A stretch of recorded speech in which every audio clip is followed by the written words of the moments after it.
In chapter 14, we're reading about the different teachings of humility. We read of a parable that consisted of a wedding banquet. And so Jesus tells us to not recline at the best place, the seat that's way at the front. Because if you do that, somebody may tell you to get up and move because this was somebody else's place.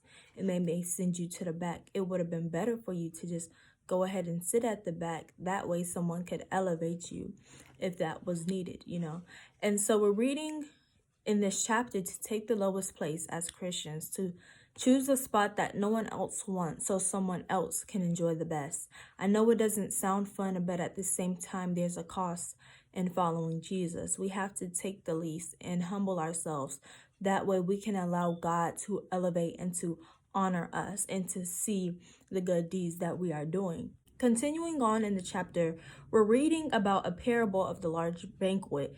Basically, to give you kind of like a summary of what it was talking about, there were people who were making excuses not to come to like the best banquet, that was happening. Some said that I have bought 5 yoke of oxen and I'm going to try them out. I asked you to excuse me. Another said, I just got married and therefore I'm unable to come.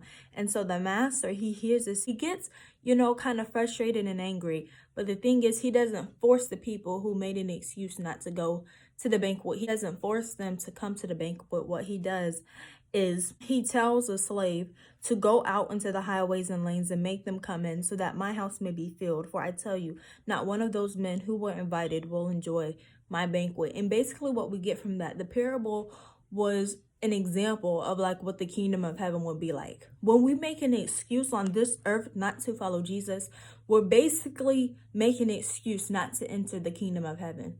Like what I read earlier in verse 20, someone said, I just got married and therefore I'm unable to come. Some people on this earth are in toxic relationships, or we are holding on so tightly to our possessions. We are holding on so tightly to what is so dear to us. And God is saying, I need you to let that go. But we're so stubborn and we won't let it go. We are literally putting ourselves in danger. We are preventing ourselves from entering into the kingdom of God just because we are holding that one thing back. Whatever that one thing is, you have to give it to God. You do, or you will put yourself in danger. The last thing we read in chapter 14 from verses 25 to 35, we're reading about the cost of following Jesus. At this time, there are many crowds following Jesus. Yet Jesus turned around and he told them, if anyone comes to me and does not hate his own father and mother, wife and children, brothers and sisters, yes, and even his own life, he cannot be my disciple. Understand this, that there are sacrifices that are willing to be paid in walking with Christ. I don't care, whoever that closest person is to you. I need you to put me first if you want to follow me. In verse 33, it says, in the same way, therefore, every one of you who does not say goodbye to all his possessions cannot be my disciple, like what I was saying earlier. If you are not willing to take what is dearest to you, you cannot be Jesus' disciple.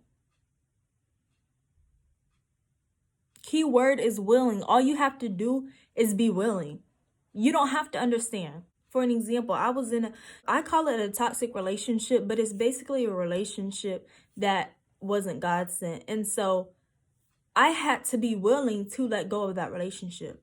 The thing that was holding me back was I couldn't see what was in my future. I couldn't see what was to come if I let go of the relationship. So that was the very thing that was holding me back.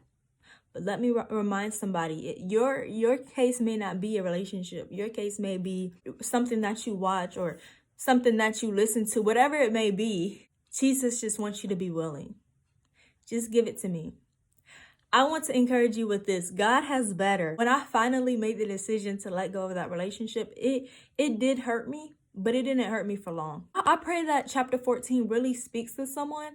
Let me know if you have any questions. Remember to stay consistent and prayed up in your walk with Christ. I will see you in chapter 15. Peace and stay encouraged.